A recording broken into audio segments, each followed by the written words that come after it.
പെറുവിന്റെ തലസ്ഥാനമായ ലിമയിലെ മിറാഫ്ലോറസ് ഏരിയയിലൂടെയുള്ള സഞ്ചാരം തുടരുകയാണ്. ഒരു സമ്പന്ന പ്രദേശമാണ് മിറാഫ്ലോറസ്. ധാരാളം പാർക്കുകളും മനോഹരമായ നടവഴികളും സൗകര്യപ്രദമായ പാതകളും ഷോപ്പിംഗ് കേന്ദ്രങ്ങളുമെല്ലാമുള്ള ഒരു പ്രദേശം. ഇവിടുത്തെ ചരിത്രസ്ഥലങ്ങളും ഹാൻഡിക്രാഫ്റ്റ് മാർക്കറ്റും മറ്റും കണ്ട ശേഷം പസഫിക്കിന്റെ തീരത്തേക്കാണ് ഇനി പോകുന്നത്. 1500 വർഷം മുൻപ് തന്നെ ജനവാസമുണ്ടായിരുന്ന പ്രദേശമാണ് മിറാഫ്ലോറസ്. ഇൻകാ സംസ്കാരം ലിമയിൽ വ്യാപിക്കുന്നതിനും നൂറ്റാണ്ടുകൾക്ക് മുൻപ് ഇവിടെ സംസ്കാര സമ്പന്നരായ ഒരു ജനവിഭാഗം വസിച്ചിരുന്നു. ഇൻകാകൾക്ക് ശേഷമാകട്ടെ സ്പെയിനിൽ നിന്നെത്തിയവരുടെ വലിയൊരു സെറ്റിൽമെന്റ് ആയിരുന്നു ഇവിടം. 19-ാം നൂറ്റാണ്ടിലെ പസഫിക് യുദ്ധത്തിനിടെ ചിലിയുടെ സൈന്യം മിറാഫ്ലോറസിലേക്ക് ഇരച്ചു കയറുകയും ഈ ഒരു പ്രദേശമൊന്നാകെ അധീനതയിലാക്കുകയും ചെയ്തിരുന്നു. അന്ന് ഇക്കാണുന്ന തരത്തിലുള്ള വമ്പൻ കെട്ടിടങ്ങളൊന്നും ഉണ്ടായിരുന്നില്ല ഇവിടെ. സ്പാനിഷ് കുടിയേറ്റക്കാർ നിർമ്മിച്ച ബാൽക്കണികളോട് കൂടിയ മനോഹര മന്ദിരങ്ങൾ തെരുവിനിരുവശവും നിരന്നു നിന്നിരുന്നു. ഒടുവിൽ ചിലിയൻ സൈന്യം വിജയിച്ചു. കമാൻഡർ മാനുവൽ ബക്കിഡാനോയുടെ നിർദ്ദേശപ്രകാരം ചിലിയുടെ സൈനികർ മിറാഫ്ലോറസ് പട്ടണം അഗ്നിക്കിരയാക്കുകയും ചെയ്തു. ഇതിവിടുത്തെ സിറ്റി ബസ്സുകളാണ്. പുതിയ കാലത്ത് വമ്പൻ കെട്ടിടങ്ങളും ഷോപ്പിംഗ് മാളുകളും മിറാഫ്ലോറസിന്റെ തെരുവിനിരുവശവും കാണാം. ഇങ്ങനെ കാണുമ്പോൾ ലിമ ഒരു സമ്പന്ന ലാറ്റിൻ അമേരിക്കൻ പട്ടണമാണെന്ന് തോന്നും. പെറുവിന്റെ ദാരിദ്ര്യമെല്ലാം വിസ്മരിക്കും ഇതുവഴി കടന്നു പോകുമ്പോൾ. വലതുവശത്ത് ഇക്കാണുന്നത് ബസ് സ്റ്റേഷനുകളാണ്. ഗംഭീരമായ അടിസ്ഥാന സൗകര്യങ്ങളുള്ള ഒരു പ്രദേശം തന്നെയാണ് മിറാഫ്ലോറസ്. കാർ പസഫിക്കിന്റെ തീരത്തേക്കെത്തുന്നു.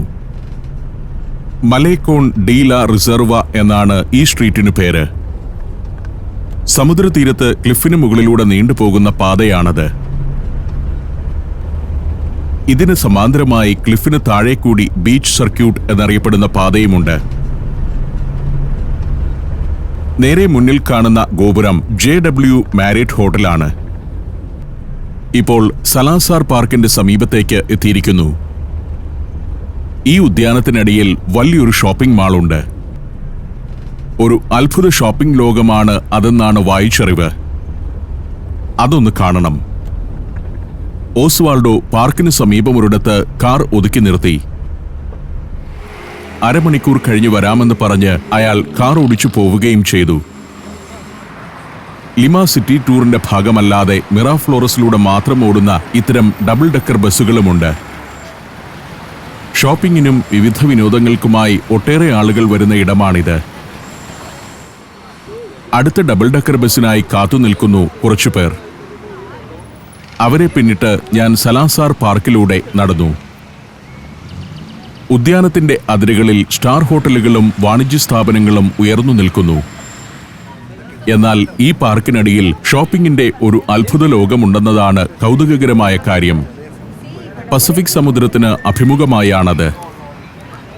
ആ കാഴ്ചയിലേക്കാണ് എന്റെ നടത്തം. പുറത്ത് ചെറിയ കുട്ടികൾക്കുള്ള മിനി പാർക്കുകളും വിനോദോപാധികളും. ഇവിടെ ക്ലിഫിന്റെ വക്കിലേക്ക് എത്തുകയാണ്. മുന്നിൽ പസഫിക് സമുദ്രം.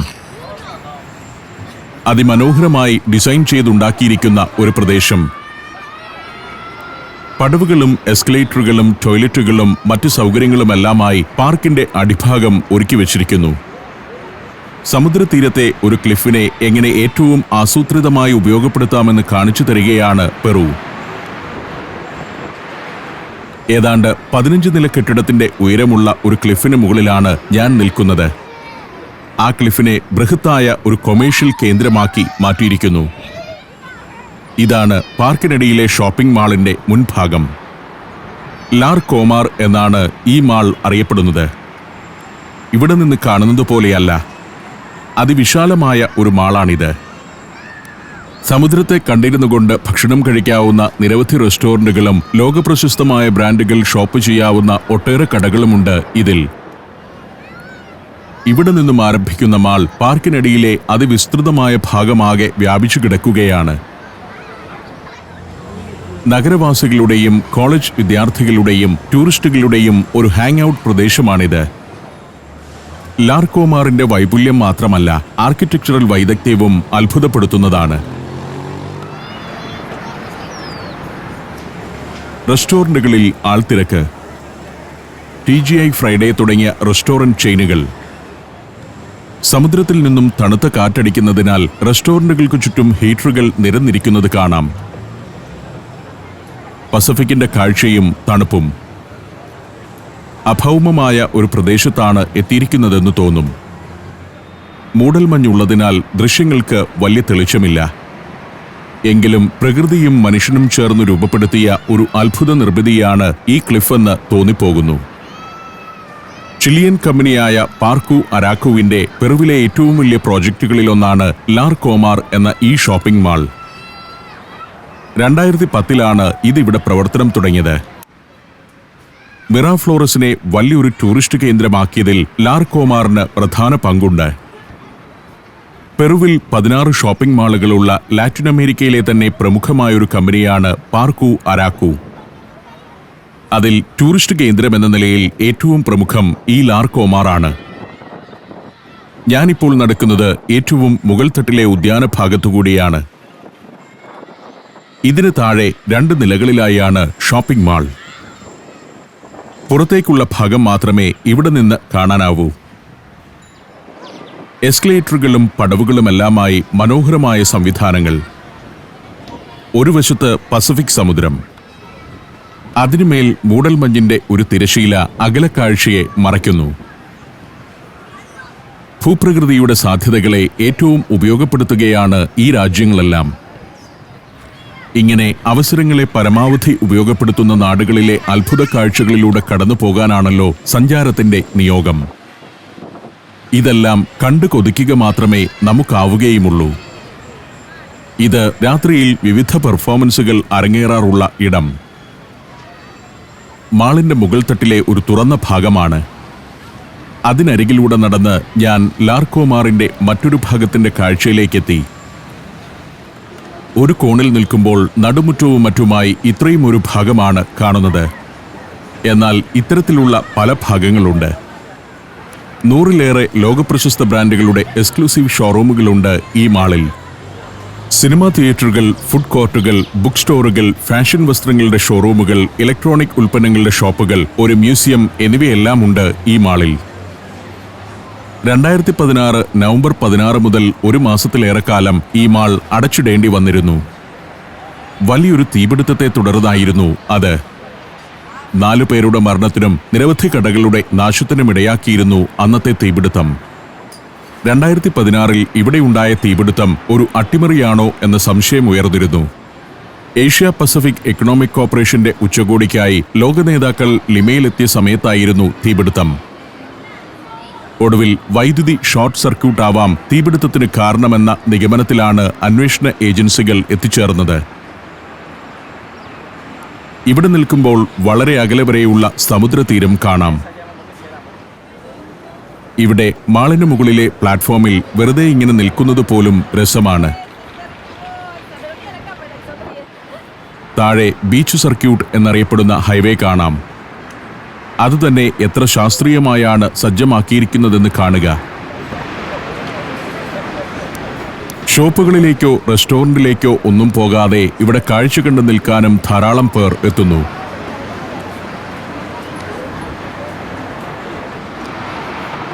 സമ്പന്നമല്ലാത്ത പെറു എന്ന രാജ്യത്തിന് ഇതെല്ലാം സാധ്യമാവുന്നു.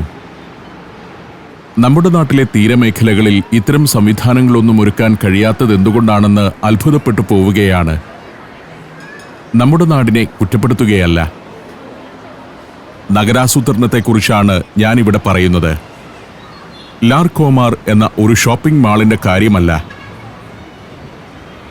ഈ കാഴ്ചകളെല്ലാം കാണുമ്പോൾ നാം ഏത് കാലഘട്ടത്തിലാണ് ജീവിക്കുന്നതെന്ന് താരതമ്യപ്പെടുത്തുകയാണ് ചെയ്യുന്നത്. പെറു പോലുള്ള രാജ്യങ്ങൾ പോലും നഗരാസൂത്രണത്തിലെങ്കിലും എവിടെ എത്തി നിൽക്കുന്നുവെന്ന് മലയാളികൾ ചിന്തിക്കണം. നമ്മുടെ പുതിയ തലമുറകൾ ഇതെല്ലാം കണ്ട് ആകൃഷ്ടരാവുകയും അങ്ങനെ ഇത്തരം നാടുകളിലേക്ക് താമസം മാറ്റുകയും ചെയ്താൽ അവരെ കുറ്റപ്പെടുത്താനാവുമോ? അങ്ങനെ അവർ ചിന്തിക്കാതിരിക്കണമെങ്കിൽ നമ്മുടെ നാട്ടിലെയും ജീവിത സാഹചര്യങ്ങൾ ഈ വിധമാകണം. ഇന്നത്തെ കാലത്ത് ഭാവനയും ഇച്ഛാശക്തിയുമുള്ള ഭരണാധികാരികൾക്ക് ഇതൊക്കെ എവിടെയും നടപ്പാക്കാവുന്നതേയുള്ളൂ. സമുദ്രതീരത്ത് പ്രകൃതിദത്തമായി ഉണ്ടായ ഒരു ക്ലിഫിനെ മനുഷ്യൻ എങ്ങനെ തന്ത്രപരമായി ഉപയോഗിക്കുന്നു എന്നതാണ് ഇവിടെ കാണുന്നത്. അവിടെ ജനത്തിന് വേണ്ട സൗകര്യങ്ങൾ സജ്ജമാക്കുന്നു. ആ സൗകര്യങ്ങൾ ജനത്തിന് വിട്ടുനൽകുന്നു. സമ്പന്നർക്ക് മാത്രം വരാവുന്ന സ്ഥലമല്ല ഇത്. ദരിദ്രർക്കും ഒന്നും തന്നെ വാങ്ങാൻ ആഗ്രഹിക്കാത്തവർക്കും വരാം. മരബെഞ്ചുകളിലിരിക്കാം, കാറ്റുകൊള്ളാം, സുന്ദരമായ പ്രകൃതിയെ ആസ്വദിക്കാം, വെറുതെ ചുറ്റി നടക്കാം. അതിനൊന്നും പണം നൽകേണ്ടതില്ല. ഈ വിധത്തിലുള്ള സൗകര്യങ്ങൾ ഉണ്ടാക്കുന്നതെല്ലാം സമ്പന്നർക്ക് വേണ്ടിയാണെന്നൊരു തെറ്റിദ്ധാരണയാണ് പല മലയാളികൾക്കുമുള്ളത്. ഇതൊന്നും സമ്പന്നർക്ക് വേണ്ടി മാത്രമുള്ളതല്ല. ഏതൊരാൾക്കും ഇതിലെയെല്ലാം നടക്കാം, സൗകര്യങ്ങൾ അനുഭവിക്കാം, കാഴ്ചകൾ ആസ്വദിക്കാം. അവർ കുടുംബസമേതം ഇതിലെ ചുറ്റിക്കറങ്ങുന്നതിനെ ആരും ചോദ്യം ചെയ്യുകയില്ല. ഇത്തരം സംവിധാനങ്ങൾ നമ്മുടെ നാട്ടിലും ഒരുക്കുന്നതിനെക്കുറിച്ച് ചിന്തിച്ചു തുടങ്ങേണ്ടിയിരിക്കുന്നു. ഇവിടേക്ക് കൂടുതൽ ആളുകൾ എത്തുമ്പോൾ, കൂടുതൽ കച്ചവടം നടക്കുമ്പോൾ ലോക്കൽ അഡ്മിനിസ്ട്രേഷന് അതിൽ നിന്നും വരുമാനമുണ്ടാകുന്നുണ്ട്. നികുതി ഇനത്തിൽ കോടികളാണ് ഓരോ വർഷവും ഇവിടെ നിന്നെല്ലാം പ്രാദേശിക ഭരണകൂടങ്ങളിലേക്ക് എത്തുന്നത്. Alaska, Romania, Austria, Slovakia, Phuket 5 രാജ്യങ്ങളിൽ നിന്നുള്ള അപൂർവ സുന്ദരമായ അനേകം കാഴ്ചകൾ. ഫുൾ HDയിലുള്ള ഈ അപൂർവ ദൃശ്യയാത്രാ വിവരണ ശേഖരം സ്വന്തമാക്കാൻ 99544422 എന്ന നമ്പറിലേക്ക് സഞ്ചാരം എന്ന് SMS ചെയ്യൂ. ഞാൻ വീണ്ടും ലാർകോമാറിൽ നിന്നും സലാസാർ പാർക്കിലേക്ക് നടന്നു. ഇങ്ങനെ കാണുമ്പോൾ ഇതൊരു പുൽമേടാണ്. ഇതിനടിയിലാണ് ഞാൻ നേരത്തെ കണ്ട ലാർകോമാർ മാളിന്റെ പ്രധാന ഭാഗങ്ങൾ. പുൽമേട്ടിൽ കല്ലുവിരിച്ച മനോഹര വീഥികൾ, അതിന്റെ ഓരങ്ങളിൽ ചാരുബെഞ്ചുകൾ. 1953 സ്ഥാപിതമായ പാർക്കാണിത്. ആൽഫ്രെഡോ സലാസാർ എന്ന വൈമാനികന്റെ ഓർമ്മയ്ക്കായി സമർപ്പിക്കപ്പെട്ടിരിക്കുകയാണ് പാർക്ക്. സൈക്കിളുകൾ വാടകയ്ക്ക് നൽകുന്ന ഇടമാണ് ഇത്. മിറാബൈസി എന്ന സ്ഥാപനത്തിന് പേര്. ഇവിടെ താഴേക്കുള്ള ഒരു പടിക്കെട്ടുണ്ട്. ലാർകോമാറിന്റെ ഒരു ഭാഗത്തേക്ക് ഈ വഴിയിറങ്ങാം. ഇവിടെ നിൽക്കുമ്പോഴും മിറാഫ്ലോറസിന്റെ ദീർഘമായ ഒരു കാഴ്ച ലഭിക്കുന്നു. ഇവിടെ താഴെഭാഗത്ത് കുറേ ടോയ്ലറ്റുകളുണ്ട്. എപ്പോഴും വൃത്തിയാക്കിയിടുന്ന, ആർക്കും ഉപയോഗിക്കാവുന്ന ടോയ്ലറ്റുകൾ. ക്ലിഫ് രൂപപ്പെട്ടിരിക്കുന്നത് എങ്ങനെയാണെന്ന് ഇപ്പോൾ കൂടുതൽ വ്യക്തമായി അറിയാനാവുന്നു. ആയിരക്കണക്കിന് വർഷങ്ങളുടെ തിരമാല തള്ളലേറ്റ് രൂപപ്പെട്ട ക്ലിഫുകൾ. രണ്ടാമത്തെ തിട്ടയിലൂടെയാണ് ബീച്ച് സർക്യൂട്ട് കടന്നുപോകുന്നത്. അതിന് താഴെ ബീച്ചിനോട് ചേർന്ന് കായിക വിനോദങ്ങൾക്കുള്ള കോർട്ടുകൾ. ലിമയിലെ 7 ഡിസ്ട്രിക്റ്റുകളെ ബന്ധിപ്പിക്കുന്നതാണ് സർക്യൂട്ടെ ഡി പ്ലയാസ് എന്ന പ്രാദേശികമായി അറിയപ്പെടുന്ന ബീച്ച് സർക്യൂട്ട്. 6 വരി പാതയാണത്. നഗരത്തിരക്കുകളിലൊന്നും പെടാതെ വാഹനങ്ങൾ അതിലൂടെ അങ്ങനെ ഒഴുകിക്കൊണ്ടിരിക്കുന്നു. 1960-ലാണ് ഇങ്ങനെയൊരു തീരദേശപാത ഇവിടെ നിലവിൽ വന്നത്. എത്ര സൗകര്യപ്രദമായ ഗതാഗത ആസൂത്രണമാണെന്ന് കാണുക. ഈ പാതയിൽ പലയിടത്തും ചെറിയ ടണലുകളുണ്ട്. ചിലയിടത്ത് പാത പലതായി തിരിഞ്ഞു പോകുന്നു. അപ്പോൾ 6 വരി പാത 8 വരിയാകുന്നത് കാണാം. ഭൂകമ്പത്തെ തുടർന്ന് പാറ ഇടിഞ്ഞു വീണ് പലതവണ ഇതുവഴിയുള്ള ഗതാഗതം തടസ്സപ്പെട്ടിരുന്നു. പസഫിക്കിന്റെ ശക്തി കുറഞ്ഞ തിരമാലകൾ മിറാഫ്ലോറസിന്റെ മണൽത്തീരങ്ങളെ തൊട്ടുമടങ്ങുന്നു. ഇപ്പോഴും നിർമ്മാണ പ്രവർത്തനങ്ങൾ നടക്കുന്നുണ്ട് ബീച്ച് സർക്യൂട്ടിൽ. അങ്ങകലെ സമുദ്രത്തിലേക്ക് തള്ളി നിൽക്കുന്ന ഒരു ഭാഗമുണ്ട്. അതെല്ലാം ഉല്ലാസ തീരങ്ങൾ തന്നെ. അരമണിക്കൂർ കഴിഞ്ഞ് കാണാമെന്ന് പറഞ്ഞാണ് ഡ്രൈവർ ഓസ്വാൾഡോ പോയിരിക്കുന്നത്. പക്ഷേ ഞാൻ അല്പം കൂടുതൽ സമയമെടുത്തിരിക്കുന്നു. ധൃതിയിൽ തിരികെ നടക്കുകയാണ്. മിറാഫ്ലോറസ് ഏരിയയിലൂടെ ഒന്ന് ചുറ്റിയടിക്കാൻ ഇവിടെ നിന്നും സൈക്കിൾ വാടകയ്ക്കെടുക്കാം. JW മാരിയറ്റ് ഹോട്ടലാണ് ഇക്കാണുന്നത്. അതിനു മുന്നിൽ കാണാമെന്നാണ് ഓസ്വാൾഡോ പറഞ്ഞിരിക്കുന്നത്. എത്രയോ ഷോട്ടുകൾ ഇനിയും ഇവിടെ നിന്നും പകർത്താനുണ്ട്. ഇച്ഛാഭംഗത്തോടെയാണ് ഞാൻ സലാസാർ പാർക്കിൽ നിന്നും മടങ്ങുന്നത്. സമയം കുറവായതിനാലാണ് ലാർകോമാറിന്റെ കാഴ്ചകളിലേക്ക് ഇറങ്ങാനാവാത്തത്. ഞാൻ എത്തുമ്പോഴേക്കും കൃത്യനിഷ്ഠക്കാരനായ ഓസ്വാൾഡോയും വന്നു കഴിഞ്ഞു. കാറിൽ കയറി വീണ്ടും യാത്ര. മലോക്കോൺ ഡി ലാ റിസർവ എന്ന സ്ട്രീറ്റിലൂടെയാണ് പോകുന്നത്. നിരവധി ഷോപ്പുകളുണ്ട് തെരുവിന്റെ ഇരുവശത്തും. വൈവിധ്യമാർന്ന വിഭവങ്ങൾ ലഭിക്കുന്ന റെസ്റ്റോറന്റുകളാണ് മിറാഫ്ലോറസിന്റെ മറ്റൊരു പ്രത്യേകത. തെരുവിൽ വലിയ തിരക്കും ട്രാഫിക് ജാമുമില്ല. സമ്പന്ന പ്രദേശം. ലിമയിലെ കോടീശ്വരന്മാരുടെയും സെലിബ്രിറ്റികളുടെയും ബംഗ്ലാവുകൾ ധാരാളമുണ്ടിവിടെ. ധാരാളം വിദേശികളും ഇവിടെ വീട് സ്വന്തമാക്കിയിട്ടുണ്ട്. അമേരിക്കക്കാരും യൂറോപ്പിൽ നിന്നുള്ളവരും അതിൽ ഉൾപ്പെടുന്നു. വിദേശികൾ ഇവിടെ വീടുകൾ വാങ്ങുന്നതിനോട് ഉദാരമായ സമീപനമാണ് പെറൂവിയൻ ഗവൺമെന്റിനുള്ളത്. ഈജിപ്തിലെ കെയ്റോ കഴിഞ്ഞാൽ ലോകത്തെ രണ്ടാമത്തെ വലിയ മരുഭൂ തലസ്ഥാന നഗരമാണ് ലിമ. ആൻഡീസ് പർവ്വതത്തിനും പസഫിക് സമുദ്രത്തിനുമിടയിലെ ഒരു ഡെസേർട്ട് സ്ട്രിപ്പിലാണ് ഈ നഗരം രൂപപ്പെട്ടിരിക്കുന്നത്. കാർ ഇപ്പോൾ മറ്റൊരു ഉദ്യാനത്തിനു സമീപത്തേക്ക് എത്തിയിരിക്കുന്നു. Park del ആമോർ. Park of love എന്നാണ് ആ സ്പാനിഷ് വാക്കിന്റെ അർത്ഥം. ഇതെല്ലാം പാർക്ക് ഓഫ് ലവിന്റെ ഭാഗങ്ങളാണ്. പാർക്കിന്റെ ഒരു കോണിൽ പാരാപോർട്ട്.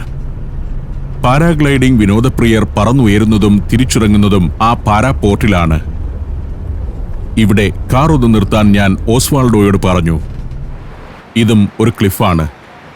തിട്ടയിലൂടെ പടർന്നു കയറുന്ന വള്ളിപ്പടർപ്പുകൾ. മനോഹരമായി ഡിസൈൻ ചെയ്ത് നിർമ്മിച്ചിരിക്കുന്ന ഒരു ഉദ്യാനം. പ്രണയികളുടെ ഒരു പാർക്കാണിത്. ഇവിടെ എത്തുന്നതിൽ അധികവും പ്രണയികൾ തന്നെ. ആണും പെണ്ണും തമ്മിൽ മാത്രമല്ല പ്രണയം. ആണും ആണും പെണ്ണും പെണ്ണും പ്രണയ ജോഡികളായി നടക്കുന്നത് കാണാം. ഇതാണ് പാർക്കിന്റെ ആശയത്തെ പ്രതിനിധാനം ചെയ്യുന്ന പ്രധാന ശില്പം. പരസ്പരം ചുംബിക്കുന്ന രണ്ടു പ്രണയികൾ. എൽ ബെസോ അഥവാ ദ കിസ് എന്നാണ് ശില്പത്തിന് പേര്. ശില്പം നിർമ്മിച്ച വിഖ്യാത പെറൂവിയൻ സ്ട്രക്ചറർ വിക്ടർ ഡെൽഫിനും ഭാര്യയും തന്നെയാണ് ഇതിലെ കഥാപാത്രങ്ങൾ.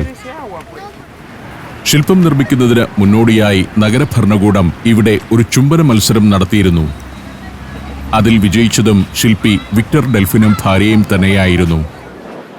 ശില്പത്തിനടുത്തുനിന്നും ഞാൻ നടത്തം തുടർന്നു. എല്ലാ വർഷവും വാലന്റൈൻസ് ഡേ ആഘോഷങ്ങൾക്കായി ആയിരക്കണക്കിന് പ്രണയ ജോഡികൾ ഒത്തുചേരുന്ന പാർക്കാണ് ഇത്. പാർക്കിന്റെ ഒരു കോണിലെ ഒരു തിട്ടയിലാണ് പാരാപോർട്ട്. തിട്ടയിൽ നിന്നും വലിയ വിങ്ങിൽ തൂങ്ങി ആളുകൾ നീങ്ങുന്നു. തിട്ടയിൽ നിന്നും പറന്നുയരുകയല്ല. ആദ്യം ഒന്ന് താഴ്ന്നു, പിന്നെ പറന്നുയരുകയും ചെയ്യുന്നു. പാരാപോർട്ടിനു സമീപം കുറെ ആളുകൾ കൂടി നിൽക്കുന്നുണ്ട്. ഒരേ സമയം പല ഗ്ലൈഡർമാർ ഇവിടെ നിന്ന് പറക്കുന്നും ലാൻഡ് ചെയ്യുന്നുമുണ്ട്. ഇതാണ് ടിക്കറ്റ് കൗണ്ടർ. ടാൻഡം ഫ്ലൈയിംഗ് ആണ്. നിരവധി വിങ്ങുകളും പരിശീലകരുമുണ്ട് പുൽത്തകടിയിൽ. വിങ്ങുകളിൽ ഗ്ലൈഡർമാർ പറന്നങ്ങനെ നീങ്ങുന്നത് രസമുള്ളൊരു കാഴ്ചയാണ്. ഓരോ വിങ്ങിലും 2 പേർ വീതമുണ്ട്. അതിലൊരാൾ പരിശീലകനാണ്. ഇവിടെ നിന്നും പറന്നു പോകുന്നവർ ഒരു കറക്കത്തിനു ശേഷം ഇവിടെ തന്നെ വന്ന് ലാൻഡ് ചെയ്യുന്നു. ലളിതവും സുരക്ഷിതവുമാണ് ലാൻഡിംഗ്. അപ്പോഴേക്കും അടുത്ത ടീം പറന്നുയരാനുള്ള ശ്രമത്തിലാവുന്നു. 2 പേർ ചേർന്നാണ് പറക്കുന്ന 2 പേരെ ഉയർത്തിവിടുന്നത്. പിന്നിലുള്ളതാണ് പരിശീലകൻ. കാസ്കേഡ് എന്ന് സാങ്കേതികമായി വിളിക്കുന്ന അനേകം ചരടുകൾ കൊണ്ടാണ് വിങ്ങിനെ പറക്കുന്നവർ ധരിച്ചിരിക്കുന്ന ബെൽറ്റുകളുമായി ബന്ധിപ്പിച്ചിരിക്കുന്നത്. Upper line, middle line, lower line എന്നിങ്ങനെ 3 ഇനം കാസ്കേഡുകളുണ്ട്. പരിശീലകന്റെ മുതുകിലെ ബാഗ് പാരച്യൂട്ടിൻ്റെതാണ്.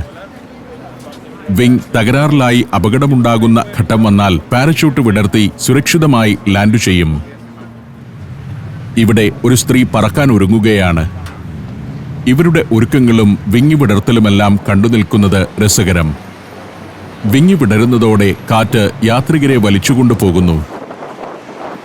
പാരാഗ്ലൈഡറിൽ ക്യാമറ ഉൾപ്പെടെയുള്ള സംവിധാനങ്ങളെല്ലാം ഉണ്ട്. അവർ കാറ്റിന്റെ കൈകളിലേക്ക് നീങ്ങുന്നു.